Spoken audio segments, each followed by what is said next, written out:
UP की कानून व्यवस्था पर सीएम योगी 7 बजे एक बड़ी मीटिंग करने वाले हैं। इस मीटिंग में सभी जिलों के प्रशासनिक अफसरों के अलावा पुलिस महकमे के आला ऑफिसर भी मौजूद रहने वाले हैं। लेकिन यूपी में जैसे संभल हिंसा पर एक तरफ सियासी दंगल छिड़ा हुआ है, तो दूसरी तरफ इसी मामले में विदेशी कारतूस मिलने के बाद एनआईए और खुफिया एजेंसी भी एक्टिव है।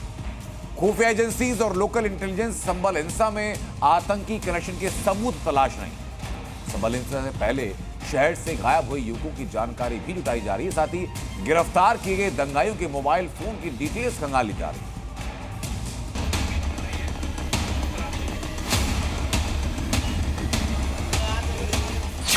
संभल हिंसा का पाकिस्तान कनेक्शन, नाले में कारतूस, नापाक सबूत। यूपी के संभल में 10 दिन पहले जो हिंसा भड़की, सड़कों से लेकर गलियों तक पत्थरबाजी हुई, गोलियां चली। अब इस मामले में बेहद चौंकाने वाले खुलासे हो रहे हैं। संभल हिंसा के तार पाकिस्तान के आतंकी संगठनों से जुड़ते नजर आ रहे हैं। संभल की जिन गलियों में 24 नवंबर को दंगाइयों ने उत्पात मचाया, अब उन्हीं गलियों की नालियों से साजिश के सबूत निकल रहे हैं। आज लगातार दूसरे दिन यूपी पुलिस और फॉरेंसिक टीम ने मिलकर हिंसा के दौरान इस्तेमाल हुई गोलियों की खोखों की तलाश की। इस सर्च ऑपरेशन के लिए मेटल डिटेक्टर का भी इस्तेमाल किया गया। उनकी मदद ली जा सकती है। तस्वीरें में आपको दिखाई, देखिए मेटल से संभल का जो आतंकी कनेक्शन है कई दशक से रहा है। पूर्व में यहाँ पे अलकायदा का जो एशिया चीफ था आसिफ, वो भी संभल का ही रहने वाला था और संभल से ही गिरफ्तार हुआ था।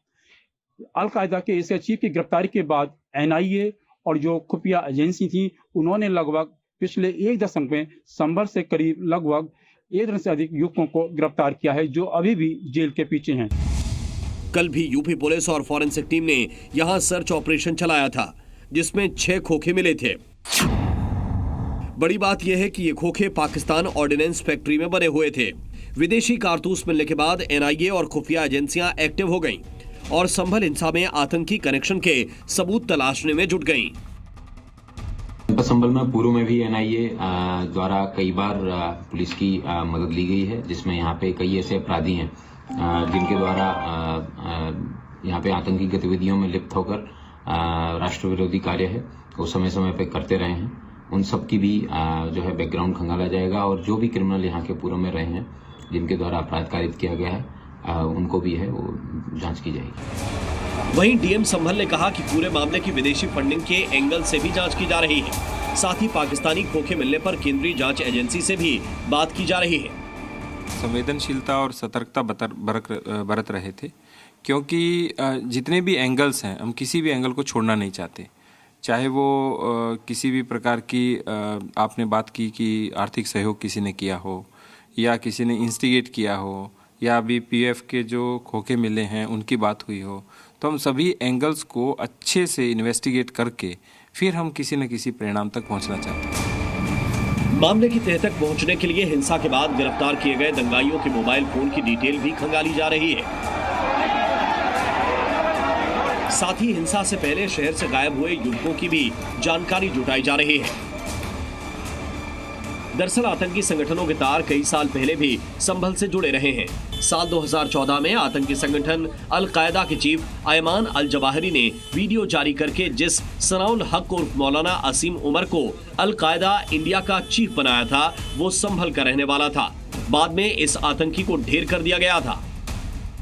इससे बिल्कुल स्पष्ट हो गया है कि इस हिंसा में भी कहीं ना कहीं बाहरी ताकतों का हाथ था। जैसे भी आप पहले भी जानते आए हैं कि यहाँ पर संभल में ये आम बात हो गई है कि कहीं बाहर यहाँ के लोगों के आतंकी कनेक्शन सामने आते रहे हैं। और अब एक बार फिर संभल की गलियों से पाकिस्तान में बने कारतूस के खोखे मिलने से इस हिंसा में आतंकी संगठनों के हाथ मिलने का शक गहराता जा रहा है। संभल से सुनील सिंह के साथ राजू राज की रिपोर्ट।